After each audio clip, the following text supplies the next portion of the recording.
Hello and welcome to Retro Reviews, and today I want to talk about Ubisoft, because they're in the news again for, of course, not the right reasons. We're seeing Ubisoft in really a lot of freefall lately, and I think it's just about to get worse. It looks like, despite some reports recently about the Prince of Persia Sands of Time remake being imminent for release. I saw some rumors talking about it could be released as early as today, just a couple days ago. It was reported that Ubisoft is canning the Prince of Persia Sands of Time remake, and they're shutting down multiple studios, and they're canceling some other projects, and they're pushing back some other projects like the Black Flag remake by another year. It just is a bummer because I know there's not a lot of love for Ubisoft now, and I think for good reason. They have been shooting themselves in the foot for a long time, talking about you're not going to own your own games and you're going to like it. Everything should be a subscription service, all these stupid ideas, and they haven't been the most original studio in a long time. They've been pumping out the same formula for Assassin's Creed for a long time with any of their other series as well. They just kind of don't know how to innovate anymore. They're just an iterative studio or publisher at this point. And it's just a bummer to see, because I remember the times when Ubisoft was really good. Prince of Persia Sands of Time is one of my favorite video games of all time, and I wasn't really excited about the remake for a variety of reasons. Most off, I don't trust Ubisoft anymore, but also because I was excited for other people to be able to experience this one that maybe missed out on it back in the day. It is an all-time classic. It really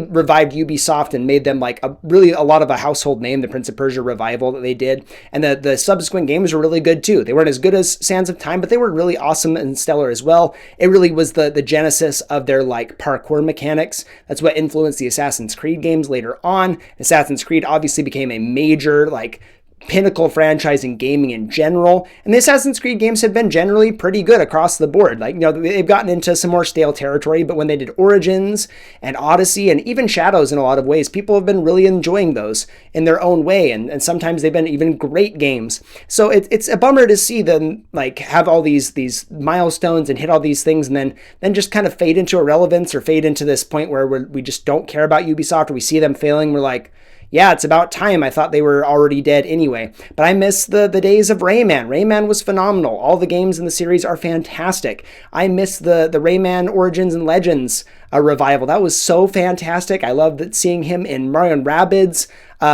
Sparks of Hope. And I was hoping to see a new Rayman game at some point. I didn't have much hope for the franchise, but I was like, maybe if they're paying attention to the character, maybe we'll get a new one. But it just seems like Ubisoft is just content to keep falling. I don't think they're going anywhere at this point. I think the only thing keeping them together is Assassin's Creed. Those sales there are the only thing that really they have anything going for them at this point. And again, it's just a bummer to see, because they used to be such a tentpole studio and franchise maker, and I don't know. I would love to know in the comment section below what you think about Ubisoft. Do you have fond memories of their older games? Did you have expectations for them going forward? Were you surprised by this at all? I was a little bit surprised, because I was expecting the remake to be dropped at any point. Again, let's go back to the remake for just a second, though. I'd seen reports previously about it being I remember them showing some trailers, and it looked like a very poorly up-resed version of the GameCube or PS2 versions. It didn't look much better or any better at all. A lot of times those remasters, when they do a crappy job on them, they look like they're from the period, but without too much texture improvement or anything like that, or improving the world around them. It just didn't look good, and so they kind of delayed it, and they were like, okay, we're working on it some more. It's been mostly radio silent, but the news got me at least a little bit excited, because I loved, another thing that I've absolutely adored was the Prince of Persia The Lost Crown, and I know the Rogue Prince of Persia came out. I can't remember, is it Prince of Persia Rogue? That one got great reviews. I love the Prince of Persia series, and Lost Crown is like an underrated gem. You should absolutely be playing that one. If it ever goes on sale, go buy it. It's so worth it. It's one of the best games of the year it came out. I think it was 2023, if I'm not mistaken.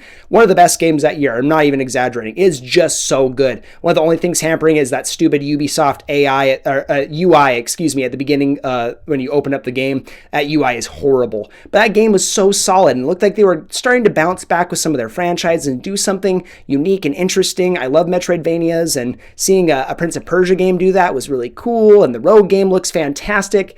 And now they're shutting down a lot of their studios, and we're probably just going to get Assassin's Creed Black Flag remake. We're just going to get more Assassin's Creed games in the future, and that's the only thing really holding them together at this point. It's the glue keeping them together. So again, let me know in the comment section down below what your favorite Ubisoft games are. Do you have any kind of high regard for them at any point in your gaming career, or have you just been waiting for them to fall like they appear to be doing now? Thank you so much for watching, and I will see you on the next one.